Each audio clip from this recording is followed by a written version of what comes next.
Committee Room 30. Sound.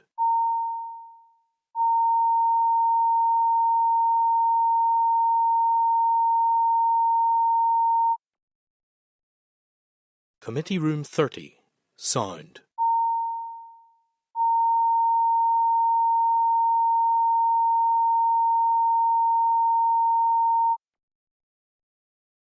Committee Room 30. Sound.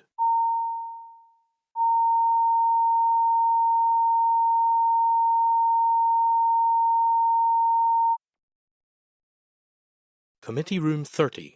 Sound.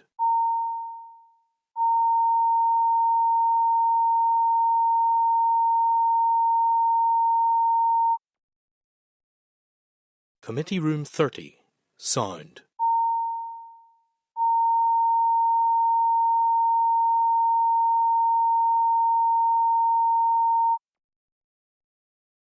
Committee Room 30. Sound.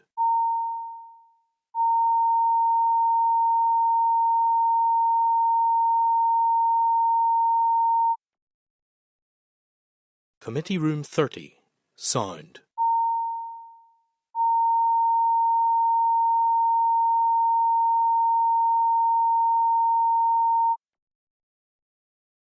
Committee Room 30. Sound.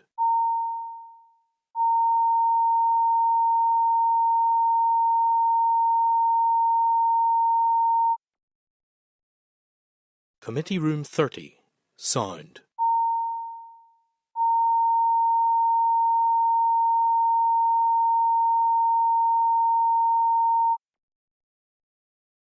Committee Room 30. Sound.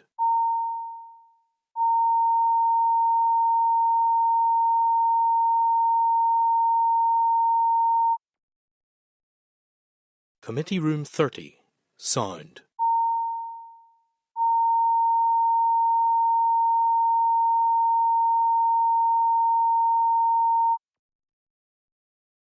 Committee Room.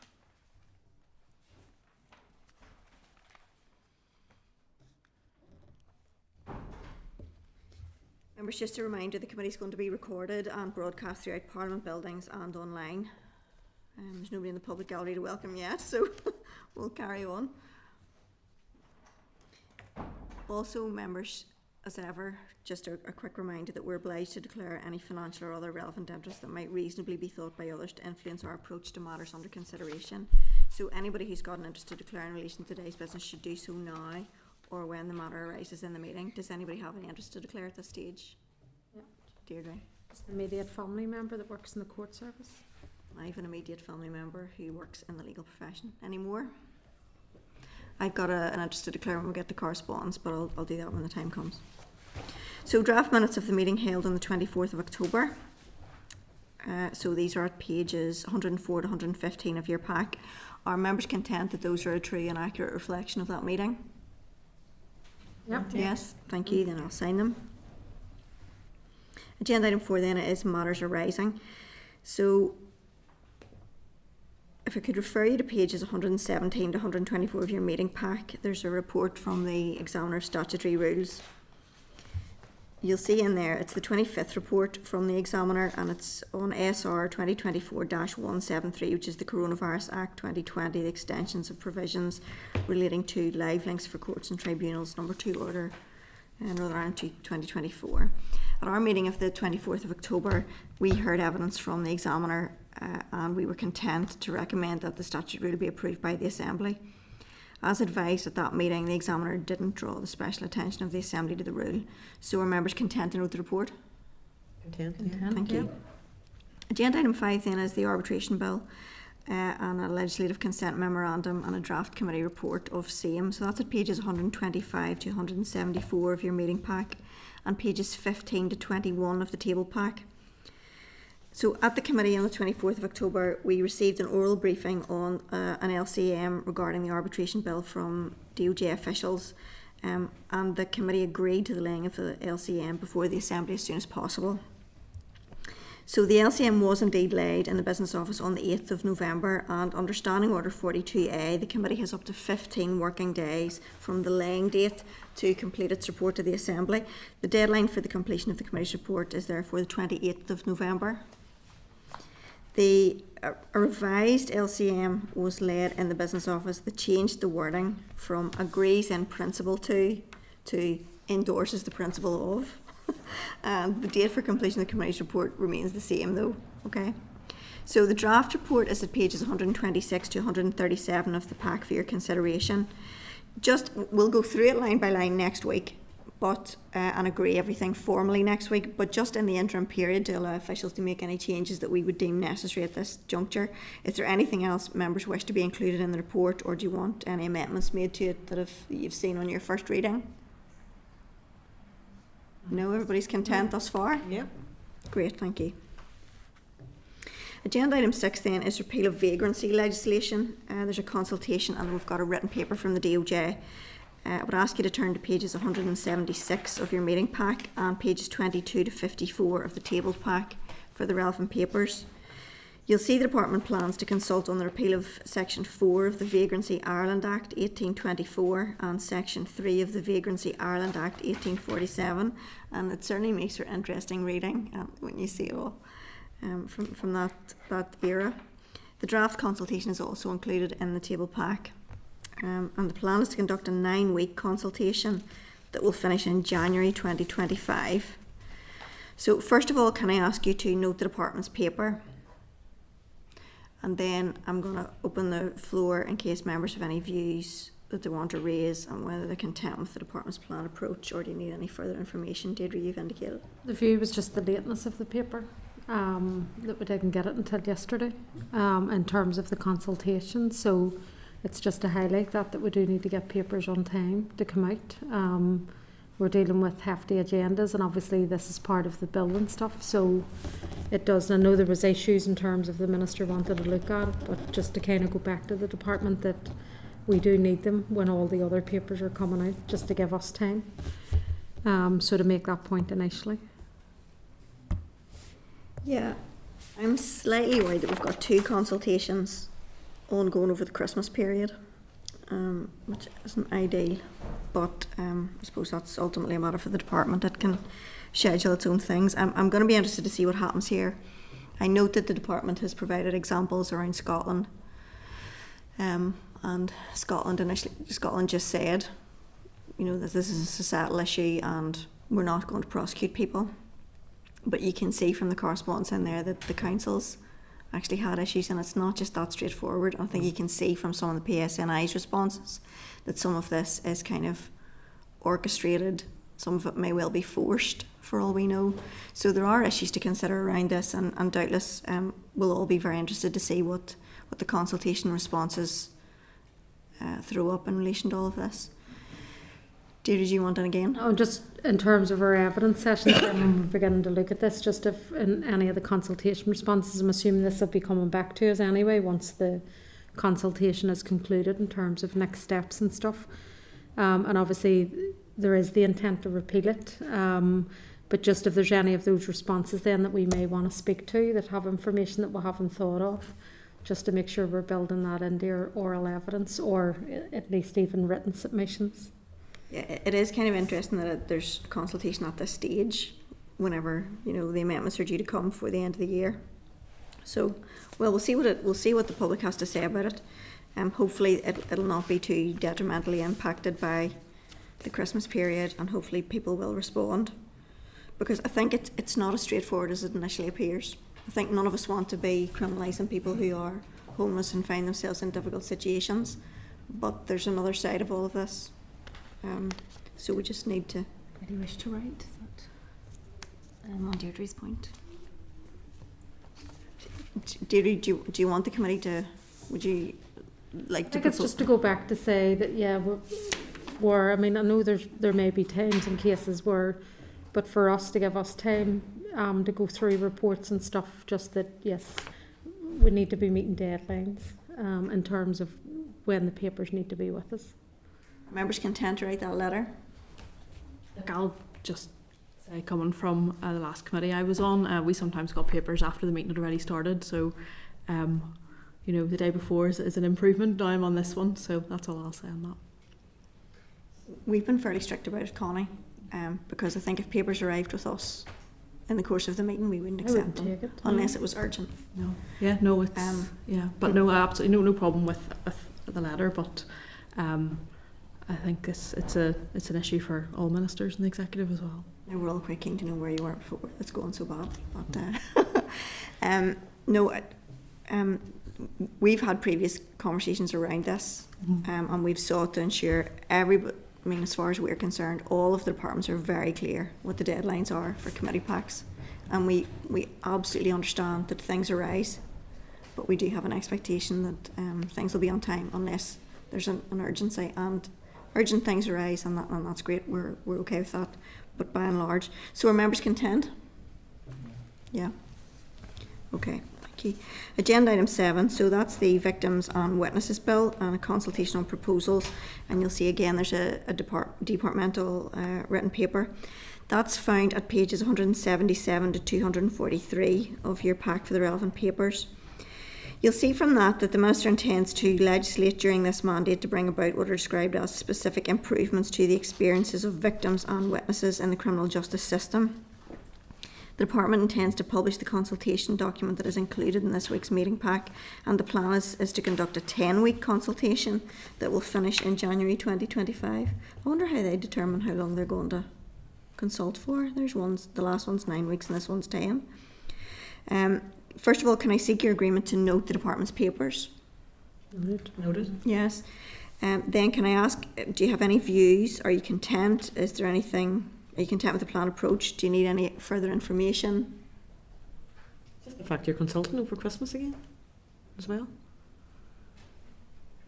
And it's probably not just this department, but any department. I think it should be a golden rule that there shouldn't be a consultation out that is out over the holiday period. Summer and Christmas should be out, or at least factored into and extend your consultation period. But it's the worst time to launch consultations in the height of end of November, start of December. It's the last thing on people's minds. Organisations who probably work in the field, yes, that's fine, because they're clued in, it's part of their daily bread and butter issue. But for the general public? Yeah, there was part in this. What I'm not clear about is we don't actually have what the closing dates are. We know that it's January, but we don't know kind of what the closing, and we don't know exactly when the department's intention is to launch the consultations, and probably I think this is by the end of this month. And when I was reading it last night, which will give people probably end of this month, so you've got your 4 weeks. Yeah, there's a chunk out of that. I suppose it just depends what people are doing over Christmas, but it's more comment rather than anything at this stage, but it's just to highlight. I don't think it's good practice to be launching consultations, but I'm sure other departments do it.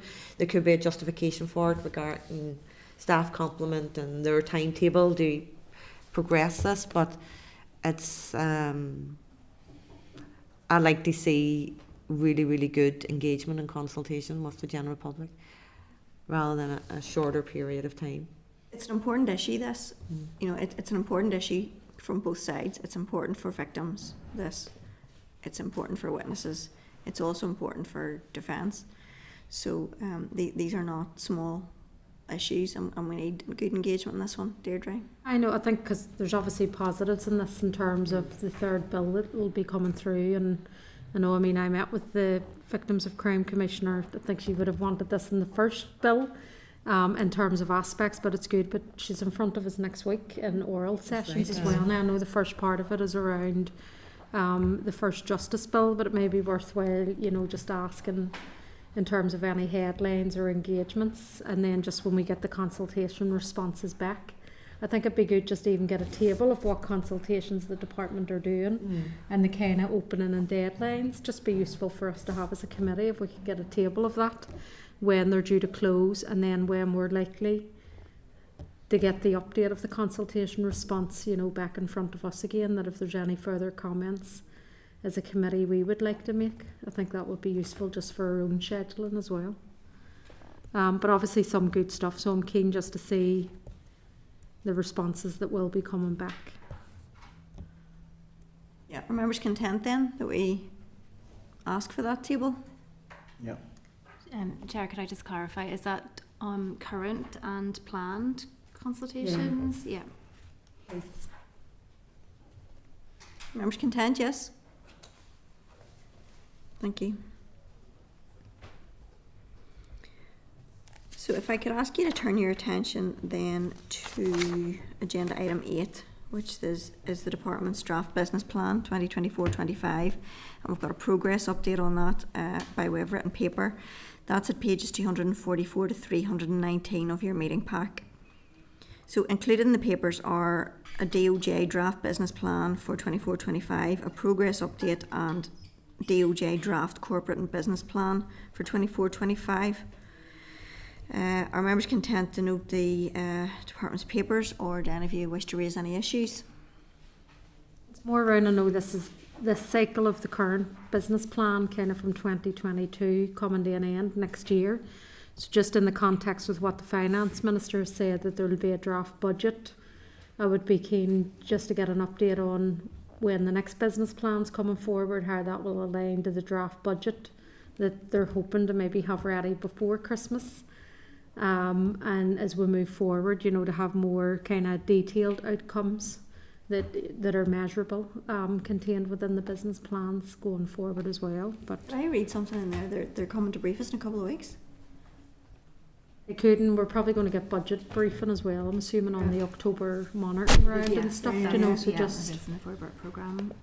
So I presume some of this stuff we can follow up with them when they're in front of us. Yeah. So just to maybe give them a heads up, yes, that you know, we're kind going to be of asking questions around that. 12th of December will be the January monitoring round. Yeah. Well, sure, we can give them a heads up that members have an interest around some of those issues. Then does anybody have anything else they want to ask on this or flag up? No, we'll deal with it when they're in front of us. Justin, do you want to speak? Yeah, well, just very quickly, Chair, there's one of the key elements of the business plan there is supporting safer, and I just found the wording there. Support safe and resilient communities. Obviously, the police constable has been very firm on that, and his ability to do same given his budget constraints. Yeah. It's a bit of a contradiction for that to be in the business plan whenever the police constable is saying he can't do that. So I think that's worthy of interrogation when those people come before committee. That's fair enough. Budgetary stuff we can certainly ask them, provided we're not getting into issues that belong to the policing board or operational issues for the police, but certainly around budgetary issues, certainly we can, yes, and prioritisation of same, so that's grand. But we'll put all that to them then when they come, and we'll flag up that you're going to have some questions around that issue, just as we've flagged up Deirdre's. Is that okay, Justin? Yep. That's great. Thanks, Chair. Thank you. Anybody else have anything else? Content to move on? Yeah, thank you. Agenda item 9 then is the forward work programme. You'll find that an updated programme is at pages 321 to 328 of your pack. And there's also a departmental forward work programme at page 329 of the pack. Are members content to note the documents, or do you have anything else you want to raise from within those?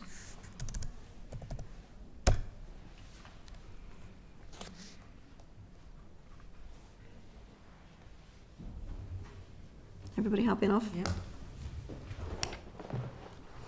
Okay. Item 10 then is correspondence. So there's a correspondence memo and 28 items of correspondence, and those are found at page 330 to 817. Let me just get that up. Could I declare an interest in, there's an item, it's correspondence item 23, which is the Tell Us Once campaign. You'll see as part of that, they've also written to me as chair of the APG on terminal illness, and we had a briefing from Marie Curie on what is termed as SADMIN. So it's around these issues whereby in England and Wales, I think you only have to notify once. You notify one government department when there's been a bereavement, and then they notify everybody else. And it means that people aren't perpetually getting letters about stuff and with their loved one's name and having to have the same kind of very difficult conversation in bereavement and in grief, having to kind of repeat that their loved one has passed away and go through all the administrative burden that comes with notifying government departments. So certainly as chair of the APG, I have written to, I think off the top of my head, it was a while ago, the Department of Finance, the Department of Communities. I'm not sure if it was the Executive Office, but anyway, certainly in that capacity, the APG is involved and we've written, but obviously it's coming to us in terms of justice. Deirdre, do you want to come in on that? Well, that come up in finance because I sit on it, because I think other members had raised similar things as well.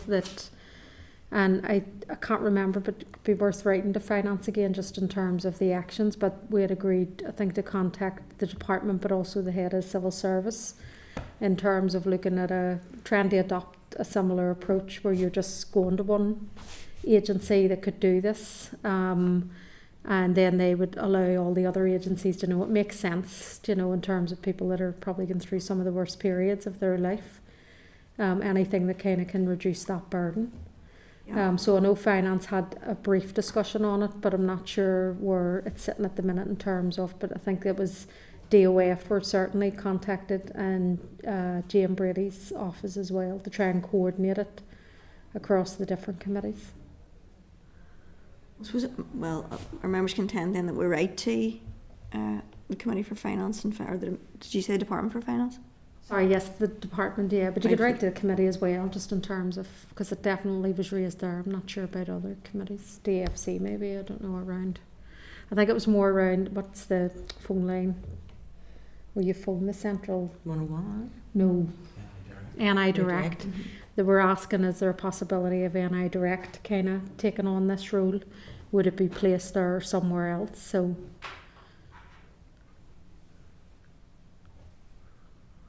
Do you guys have all you need there for? That's great. Thank you. Okay, just a couple of other issues that I'm going to draw to your attention then, that ultimately was arising out of me declaring an interest. And then once we go through the items to which I'll draw your attention, then if there's anything that you want to raise, please do.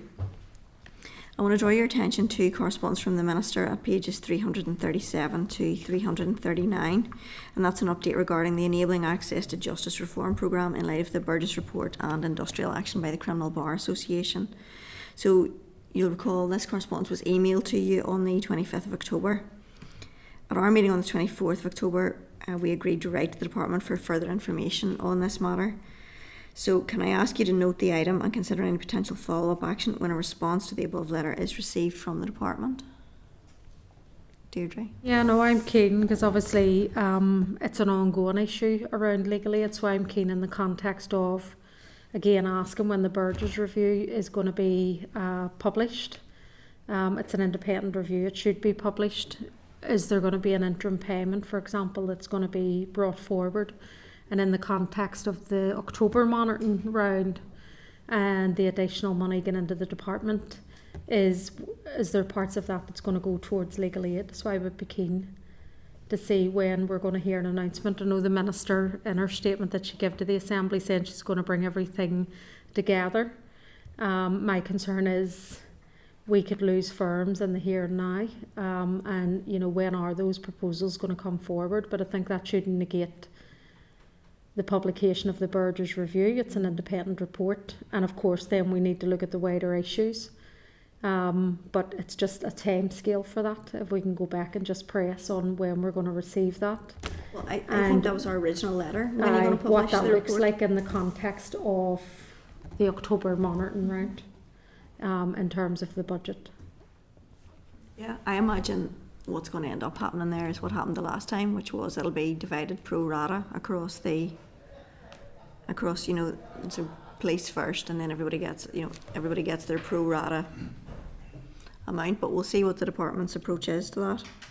And no doubt we'll actually hear about that in 2 weeks. Go ahead. I'm also keen, sorry, on the legal aid bit. It's maybe to find out from the department as well, in terms of those that aren't paid within the 28 days, how many and how much is outstanding then in terms of fees that are due to be paid. Do we have, or could we get an assessment of that as well?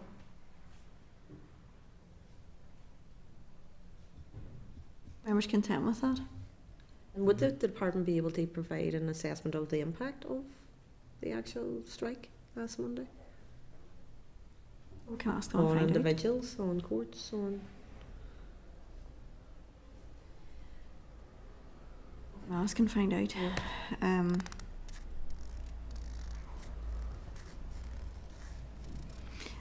The interesting thing that occurred to me was that in the course of one of the memos in relation to the bill was around kind of the changes to legal aid, and they weren't clear about whether or not there would be savings made. Bearing in mind the demands on the legal aid budget as currently set and that show no signs of abating, I'm not clear that there would be savings in terms of legal aid budget, but it's going to be interesting to see. But again, this I suppose is their issue is using the late payments as a budget management tool. So I'm not clear what options the department has on that, but yeah, there are knock-on effects for everybody concerned. There are effects for the department in paying on time because they don't have the budget, and there are knock-on effects for those who are waiting payment because they employ people that are on our high streets, they've got overheads, so we'll see. It's certainly an interesting area. But you're content that we write and pose those questions, yes? Yes? Yeah. Yeah, great, thank you. Item 10.8 is correspondence from the DOJ at pages 464 to 489, and that relates to the 24-25 October monitoring round. Can I ask you to note this item and consider forwarding it to the Committee for Finance? First of all, content to note? Yeah. Yes. Content to forward? Thank Great. you. Item 10.11 is a news release, which is at pages 547 to 548 of the meeting pack, and that relates to the appointment of the new prisoner ombudsman. So that's Darren Jones, who some of you will be familiar with in his previous capacity as area commander for Belfast. So Darren is an East Belfast man. I'm delighted for him to get this position. Could I ask that we write to Darren and wish him well in his new role? Members content? Yeah. Yeah, that'd be great, thank you. He didn't retire after all. Hmm? He didn't retire after all. No, I can't imagine somebody with Darren's temperament would just sit back for a while and relax. Item 10.13 then is correspondence from the Department of Finance, and that's at pages 566 to 570 of the pack, and that's response to queries raised by the committee regarding the Northern Ireland Civil Service Sickness Policy. First of all, I'm going to ask you to note this item. Content to note? Yeah. I'm also going to ask you to, can we forward this to the Committee for Finance? Yeah. Yes, agreed. Doug, I'm going to ask if you, this was your baby, and I want to check if there's anything that you want to raise on the back of that.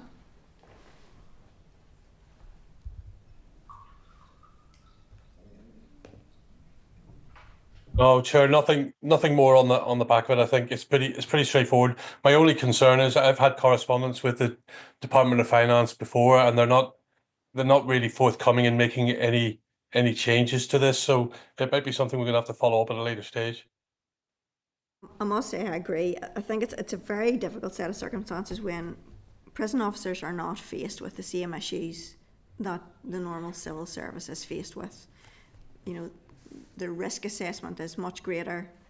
You know, they're in contact with people that other civil servants aren't, and it takes a very different kind of toll than some other civil service jobs. So, you know, all of this is kind of astonishing to me, but I think it's something we'll need to continue to work on to ensure that prison officers are given a fair crack in terms of sickness and how it impacts them and impacts their mental and physical well-being. So I don't think it's the last on this one, and certainly I'll back Through the in Chair, on that. just a note as well, just obviously in our round tables and our visit to the prison, it was the top issue. Yeah. In relation to their terms and conditions. Of all of them that I spoke to, that was the top issue that they would like to see addressed. Yeah. So, yeah. And Chair, I mean, the Civil Service Policy Handbook is the thing that really needs to be looked at, and I mean, it wouldn't be difficult to have an annex in there which relates purely to the prison service and the unique circumstances that they face. But what we really need is for the Department for Finance, who are willing, because they own that, who are then willing to make those changes. And they just didn't. I don't get the sense that they are. No, you certainly wouldn't get it from that correspondence anyway. That's for sure. No, If only we knew people who sat on the Committee for Finance, Doug. if only right enough. You have Steve. I suppose it's, Doug, in relation to you mentioned there's a difference between changing it or an addendum or an appendix to or an additionality to. So is it something we could write to as a committee maybe? See if they would Maybe, look into it at least, or Doug, in terms of taking it forward, we've agreed there that we're going to send it to the Committee for Finance to look at. Maybe it's worth a covering letter that highlights to the Committee for Finance what our concerns are around this issue, and the very unique set of circumstances that prison officers face, and why this committee has concerns around prison officers being treated in the same way as any other member of the civil service with regards to sickness. Do you think that that's a starting point? I think it's absolutely a starting point, and I've mentioned this on the floor of the chamber on a number of occasions, in the way that it's looked at, and certainly psychological issues which aren't classed on refusal of sick, for example, that needs to be looked at. So I think that is a good starting point, and then from there we can extend. When we talk to the head of the prison service, she's got this absolutely on her radar, but it's down slightly, because her first priority is pay. But it's something I think we can take forward. It might take it an inch at a time, but I think if we can bite into that whole issue of sick absence, I think that's a good starting point. The thing is, any progress is progress at this stage, and the thing is, it's absolutely one that the Committee for Finance, should they so wish, could get their teeth into and potentially make a difference, because we're kind of lobbying from the sidelines on the issue, but actually that committee has the power to take it forward. So members content with that then? Thank you. Now let me see where I left off. Right, item 1022 is correspondence from the Northern Policing Board at pages 767 to 777 of the meeting pack, and that's the board's response to the draft PFG. Can I ask members to note this item and consider forwarding it to the Executive Office Committee, which leads on scrutiny of the programme for government? Noted and agreed. Thank you. Item 1025 is correspondence from the Commissioner Designate for Victims of Crime, and that's at page 784 of the meeting pack, and that relates to the report Victim Personal Statements, Analysis of Policy and Practice in Northern Ireland. Can I ask you to note this item and consider forwarding it to the DOJ to ask what it plans to do regarding the recommendations? Agreed. Yes, and I presume some of this is stuff that we can pick up with the Commissioner. Which is next week she's with us, isn't it? So we can pick up some of these issues next week. But you're content in the meantime, yes? We'll forward that on to the department. Thank you. Item 1026 is correspondence from the National Society for the Prevention of Cruelty to Children. That's at page 813. And they're requesting an update on timescales regarding the Justice Bill and amendments. I would ask you to note this item and consider adding potential evidence session with the NSPCC to the Forward Work Programme. Are members content? Content, yeah.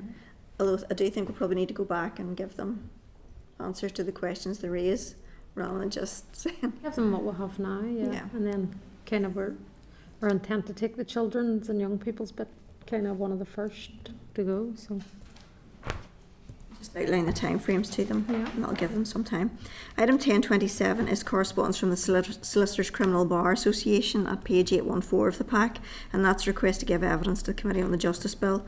Are you content to note this item, first of all? Content, yeah. Are you content to add them in the course of an evidence session? yeah, Yes. great. Yeah, thank you. I presume they're looking for oral evidence, yes? So, yes, content to hear from them? Oral evidence. Yeah, thank you. Item 1028 then is correspondence from the Human Rights Commission, and that's at page 815. That relates to an invitation to the launch of the annual Human Rights Statement, and that's an event on Monday the 9th of December. I think that's in this building, actually. It is, in the yeah. Long Gallery. So a link is going to be sent if you wish to register for the event. That's going to come out in due course. Are you content to note the other items of correspondence as set out in the memo, or do you have any comments you wish to raise on any of them? Any Just further to issues? note the concern which we know about in terms of the increase in remand prisoners and stuff. and just, you know, the ongoing pressures within the system at this time. So just that is a concern when you look at the stats. Obviously we'll pick it up in some of the work that we've been doing. So There was an issue that occurred to me. There's a report there from Jenny on they did an inspection regarding the governance and operation of the parole commissioners for Northern Ireland. When we did our induction in the committee, we actually didn't hear from the parole commissioners. Now they're independent, as are the PPS, but you can see, I mean, there's some kind of fairly serious issues raised within that report, and the recommendations are quite far-reaching for the department and the justice system. So I think it might be useful to, as we usually do, write to the department and have some understanding as to what they're going to do to implement the recommendations. But I think it would be helpful for our work and our understanding of the entirety of the justice system and where the gaps may be and where there are issues, if we were to hear from the parole commissioners and just kind of see what's going on in there. Not that they're answerable to us, but to inform us about other areas of the system. Now, I appreciate that would be an additional kind of session added in, but we do have some time where we might be able to factor that through, and I think it would be an important aspect of our work. Would members be content with that? Are you agreed? yeah, no, Agreed, yeah. Thank you. And beyond that, anything else anybody wants to raise? No, that's fine, thank you. We'll note everything else. Agenda item 11 then is Chairman's business. That's page 819 to 821 of the pack, and it's a note of the meeting that took place on Monday the 4th of November between the Minister of Justice and me and the Deputy Chairperson.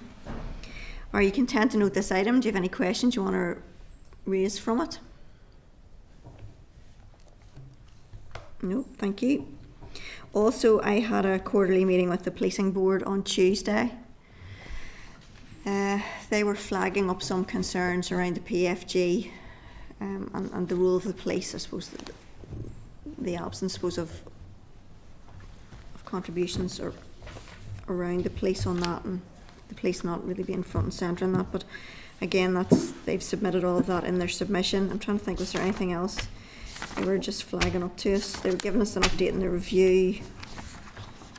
We'll provide a note of the meeting as well. Yeah, we can provide a note of the meeting if you're happy enough with that. Yeah. It was a fairly constructive meeting. It's always good to catch up with the board and make sure that we're all aware of the issues but not treading on their toes. So that was helpful, and we'll give you a note. Also, I had a meeting yesterday with the President of the Supreme Court of the UK, Lord Reid, and Lord Stevens, who's a Justice of the Supreme Court. Again, that was a useful meeting, quite intimidating, but they were very nice. We covered, I suppose, the issues that the department here faces and what's going on in terms of the justice system. They highlighted some of the cases that they have dealt with relating to Northern Ireland and some of the cases that are pending in Northern Ireland, and some of that relates to PII, which could be quite interesting for us to follow on, should we so wish. Justin? Chair, I'd just like to quickly comment and commend you on your willingness to share notes of meetings with ministers. I know other chairs are not so willing to do so I commend you on doing so. Thank you very much, Justin. I appreciate that. So we'll get that out to you. Is there any? They were really good in terms of options for schools to engage with the Supreme Court, to do mock debates and so on, which is a really useful opportunity, and they're very keen to engage with schools that would have challenges in terms of socioeconomic backgrounds and some of the issues that we've seen in kind of more deprived communities, to provide, I suppose, aspirational options for children. And they cited an anecdote where a teenage girl from such a school, the President of the Supreme Court of the UK said to her, "I think that you could be a judge. I think you could be a lawyer. I think you could move through to be a judge." And this kid took it on board and said, "Now that's what I'm going to do." And I think that's a great thing.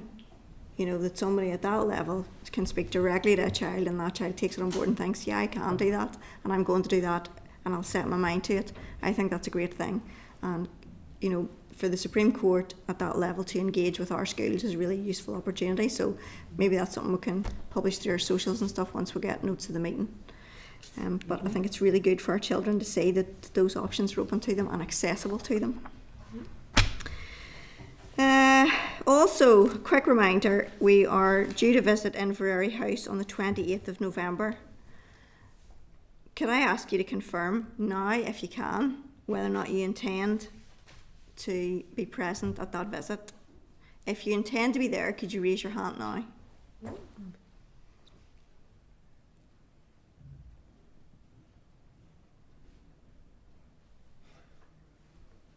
Great. That's nearly everybody. That's good. I have no doubt it'll be a really worthwhile visit. So thank you for that. And again, it's about the wraparound care for people with homelessness, crime, all of those issues, addiction. Agenda item 12 is any other business. Does anybody have any other business they want to raise? Nope. Then the next meeting is going to take place on the 21st of November at 2 p.m. in this room. The meeting is adjourned. Committee Room 30, sound.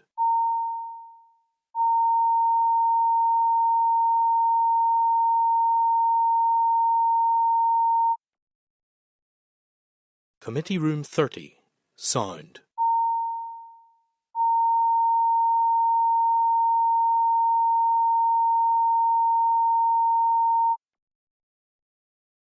Committee Room 30, sound.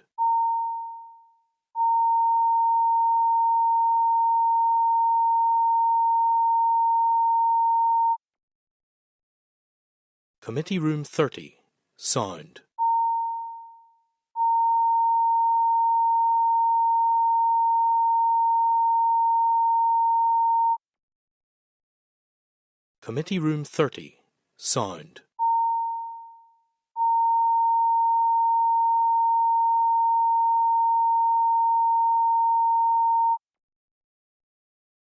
Committee Room 30, sound.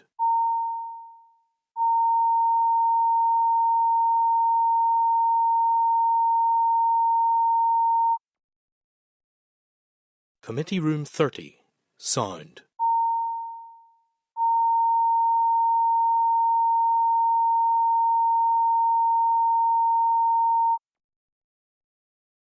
Committee Room 30, sound. Committee Room 30, sound.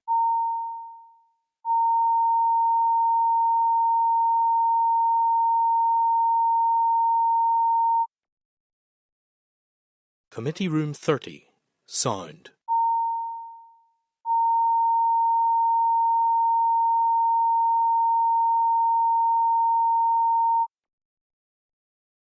Committee Room 30, sound.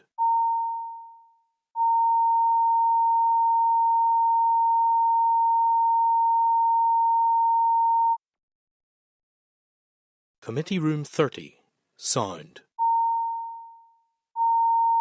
Committee Room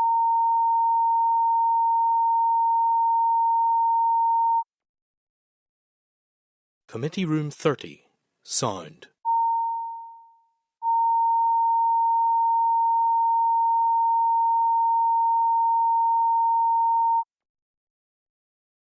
Committee Room 30, sound.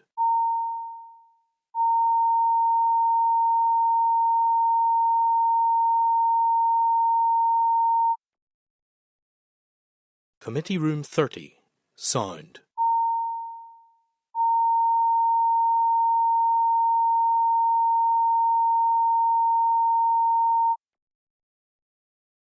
Committee Room 30, sound.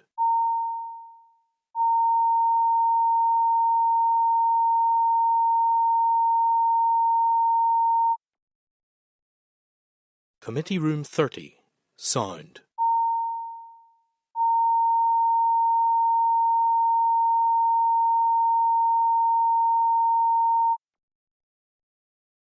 Committee Room 30, sound.